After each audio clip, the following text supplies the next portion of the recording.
हरे कृष्णा। अब भगवद गीता के अध्याय संख्या 1 में श्लोक संख्या 8। भवान् भीष्मश्च कर्णश्च कृपश्च समितिञ्जयः अश्वत्थामा विकर्णश्च सौम्यदत्ते तथैव च। अब यहाँ पर दुर्योधन ने अपनी सेना के उन विशेष महारथियों का वर्णन करना शुरू किया है जिन पर उससे बहुत विश्वास है। तो दुर्योधन द्रोणाचार्य से बता रहा है। तो सबसे पहले तो उसने कहा भवान। भवान का अर्थ है आप। तो द्रोणाचार्य का जो है नाम सबसे पहले दुर्योधन ने लिया कि आप मेरी सेना के विशेष नायक हैं। भवान भीष्मश्च। फिर दूसरा नाम उसने लिया भीष्मदेव का। तो भीष्मदेव पितामह हैं, तो दुर्योधन के पक्ष में युद्ध कर रहे हैं। फिर तीसरा नाम लिया कृपाचार्य का। कृपश्चा समितिञ्जयः। समितिञ्जयः का अर्थ है युद्ध में विजयी, कि कृपाचार्य युद्ध में विजयी होते हैं। तो तीसरा नाम लिया कृपाचार्य का। फिर चौथा नाम लिया अश्वत्थामा। अश्वत्थामा द्रोणाचार्य का पुत्र है। फिर पांचवा नाम लिया विकर्णश्चा। विकर्ण का। विकर्ण दुर्योधन का ही भाई है। तो दुर्योधन के 100 भाइयों में से एक विकर्ण है। और फिर पांचवा नाम लिया सोमदत्ती। सोमदत्ती का अर्थ है सोमदत्त के पुत्र भूरिश्रवा। तो इन योद्धाओं का नाम लिया दुर्योधन ने। तो सबसे पहले तो द्रोणाचार्य हैं, है ना। तो द्रोणाचार्य का हृदय यद्यपि पांडवों के साथ है और वे पांडवों के पक्ष में ही हमेशा सोचते रहते हैं कि पांडवों की विजय हो, क्योंकि धर्म के मार्ग पर चलने वाले पांडव ही हैं। और वे जानते हैं कि दुर्योधन अधर्म के रास्ते पर चल रहा है, लेकिन वे कुछ व्यवस्था के कारण दुर्योधन के पक्ष में हैं। और दुर्योधन द्रोणाचार्य की व्यवस्था का फ़ायदा उठा रहा है कि द्रोणाचार्य की सहायता से वो पांडवों पर विजय प्राप्त करेगा या पांडवों की हत्या कर देगा और अपने राज्य का भोग करेगा। फिर दूसरा भीष्म। तो भीष्मदेव भी इसी प्रकार हैं, पितामह हैं और उनका भी पांडवों के प्रति विशेष अनुराग है, क्योंकि पांचों पांडव श्री कृष्ण को समर्पित हैं।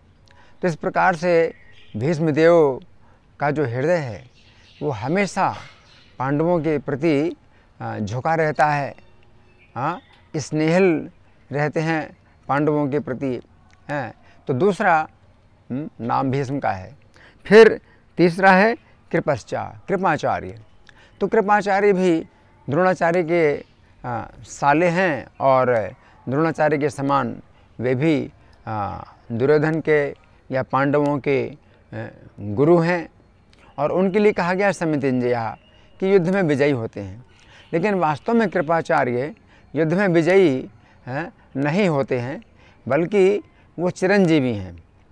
चिरंजीवी का अर्थ है कि इस मनवंतर के बाद जो अगला मनवंतर आएगा उसमें कृपाचार्य सप्त ऋषियों में से एक बनेंगे। तो इनकी आयु बहुत लंबी है, क्योंकि ये जो 7वां मनवंतर चल रहा है तो इसमें अभी तक 12 करोड़ वर्ष बीते हैं और 18 करोड़ वर्ष और बाकी हैं। क्योंकि प्रत्येक मनवंतर 30 करोड़ वर्षों का होता है। तो कृपाचार्य की आयु 18 करोड़ वर्ष तो ये है, और फिर 30 करोड़ वर्ष का जो 8वां मनवंतर होगा उसमें पूरे मनवंतर तक सप्त ऋषियों में से एक बनेंगे। तो इस प्रकार से 30 करोड़ और 18 करोड़ यानी 48 करोड़ वर्ष की आयु है कृपाचार्य की। तो वो युद्ध में नहीं मारे जाएंगे, ये बात पहले से निश्चित है। लेकिन दुर्योधन सोचता है कि युद्ध में अगर नहीं मारे जाएंगे तो युद्ध में उसको विजय प्राप्त हो जाएगी, लेकिन ऐसा नहीं है। कृपाचार्य युद्ध में नहीं मारे जाएंगे, लेकिन दुर्योधन को विजय नहीं प्राप्त होने वाली है, क्योंकि श्री कृष्ण जिस पक्ष में है उसी पक्ष की विजय होनी है। तो दुर्योधन ने कहा कृपश्चा समितिञ्जयः, कृपाचार्य जो युद्ध में विजयी होते हैं। इसके बाद चौथा नाम लिया अश्वत्थामा। अश्वत्थामा द्रोणाचार्य का पुत्र है। तो द्रोणाचार्य का पुत्र होने के कारण अश्वत्थामा का भी झुकाव पांडवों की तरफ है, लेकिन ये दुर्योधन का भी मित्र है और कई बार ये दुर्योधन के पक्ष में कार्य करता है और पांडवों के साथ बहुत अन्याय करता है। तो अश्वत्थामा ने महाभारत के युद्ध के अंत में 5 पांडवों के, जो द्रौपदी के द्वारा 5 पुत्र हुए थे, तो उनकी सोते समय हत्या कर दी। तो ये अश्वत्थामा बहुत ही भयानक स्वभाव का भी है, लेकिन पांडव लोग इसको अपना गुरुपुत्र मान करके फिर भी सम्मान करते और मित्र की तरह इसका जो है इसके साथ व्यवहार करते हैं। तो अश्वत्थामा फिर 5वां है विकर्ण। विकर्ण ये दुर्योधन का एक भाई है, कुल मिला के 100 भाइयों में से एक विकर्ण भी है। लेकिन विकर्ण की विशेषता ये है कि ये बहुत धार्मिक हैं। तो बाकी 99 भाई, दुर्योधन, दुशासन आदि 99 भाई बड़े अधर्मी हैं, लेकिन विकर्ण धार्मिक है। जिस समय द्रौपदी का अपमान हो रहा था भरी सभा में, तो विकर्ण ने खूब साहस के साथ इस का विरोध किया था कि द्रौपदी के साथ ऐसा अन्याय क्यों हो रहा है। लेकिन कर्ण ने गलत तरीके से विकर्ण को डांट करके चुप कर दिया और विकर्ण कुछ बोल नहीं सके। लेकिन विकर्ण भी जो है, चूँकि दुर्योधन का भाई था, तो अधर्म में फिर भी साथ देने के कारण भीमसेन के द्वारा विकर्ण का भी वध हुआ, क्योंकि भीमसेन ने ये प्रतिज्ञा की थी कि 100 के 100 भाइयों का वध वे अपने हाथों के द्वारा करेंगे। फिर 6वें है सोमदत्ती। तो सोमदत्ती का अर्थ है सोमदत्त के पुत्र भूरिश्रवा। तो सोमदत्त भीष्म देव के दूर के रिश्ते से भाई लगते हैं। तो सोमदत्त के जो भूरिश्रवा जो पुत्र हैं, तो वे जो है पांडवों के पिता के समान हैं।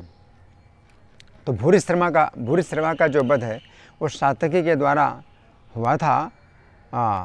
और जिस समय भूरिश्रवा और सात्यकी युद्ध कर रहे थे, और भूरिश्रवा तलवार के द्वारा सात्यकी का सिर काटने वाले थे, तो श्री कृष्ण के आदेश से अर्जुन ने भूरिश्रवा का हाथ काट दिया।